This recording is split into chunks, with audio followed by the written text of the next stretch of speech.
Lokobela ndi madekwana ukotevera mafhungo pano kha Bellerani News vetshikovhelelwa nga Rofhiwa Tshikovhele. Muthetshelesi sa tshipiḓa tsha u pembelela u fhedza ṅwaha muthihi, Bellerani News i khou bvela phanḓa na u vhaḓisela maṅwe mafhungo a tsedzuluso ane ro vha vhigela one miṅwedzi ya 12 yo fhelaho. Kha ri thome mafhungo ashu nga u sedza ḽine ḽa ri vhasedzuluso u bva kha ḽa Kenya vha ri hu na khonadzeo ya uri khumba ya apula kana apple sale i phaḓalale kha dzhango ḽoṱhe ḽa Afrika.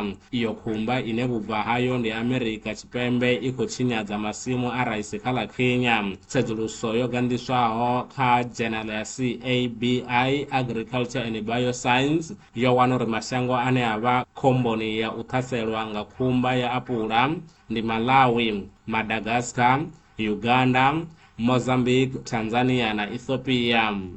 Vhorasaintsi vha ri u kundelwa ha miri u konḓelela mufhiso wo kalulaho zwi nga kwama kuvhulungelwe kwa khaboni kha miri i wanalaho kha ḽa Arctic. U ya nga Vho Yu Zhang vhane vha vha mutsedzuluso muhulwane wa tsedzuluso u bva Ohio State University, Arctic ndi dzingu ḽine ḽa khou vha na mufhiso wo kalulaho nga u ṱavhanya u fhira maṅwe madzingu mona na ḽifhasi, nahone mufhiso wo kalulaho u khou lavhelelwa bvela phanḓa kha tshifhinga tshiḓaho.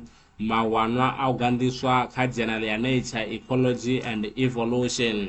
Vha tshiimiswa tsha u shumela vhadzulapo Eyes of the Nation vho pfa vho mangadziwa na u tshuwa malugana na bulayo ḽa tshiṱuhu ḽa mufumakadzi wa ḓo vhulawa nga mufarisi wawe ngei vhuponi ha Tshaulu tshiṱirikini tsha Vhembe nga Mugivhela.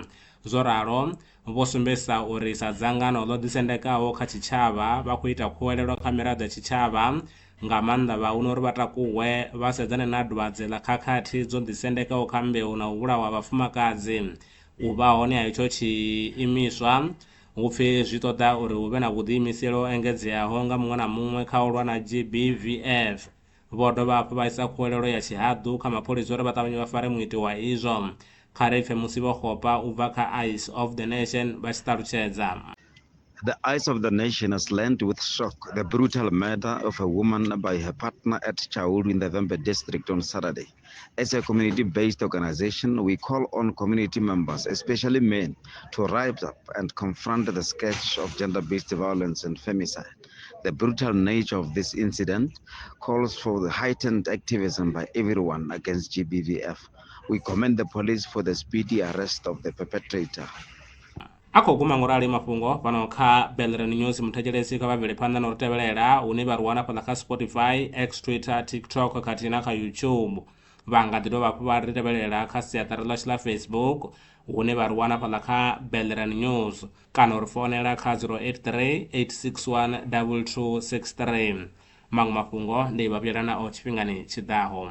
Lwa miṅwaha i fhiraho sumbe dzina ḽithihi fhedzi ndi ḽone ḽi bvaho phanḓa khou endedza vhadzulapo vha ḽa Afrika Tshipembe. Mulaudzi Transport Service ndi khamphani yavho ine ya vha endedza u ya na u vhuya mishumoni nyendo dza kule na tsini, hu tshi katela na u welekanya mikano ya mashango a tsini na Afrika Tshipembe. Ri vha endedza vha swika hune vha khou ya vho tsireledzea. Arali vha tshi ṱoḓa u bva nga tshigwada u dzhenela vhuṱambo vhufhio na vhufhio, kha vha ri fhulufhele ngauri ri ḓo vha swikisa nga tshifhinga. Vha nga ri kwama kha nomboro dzi tevhelaho 083 227 0606. Mulaudzi Transport Service. No place is too far to reach.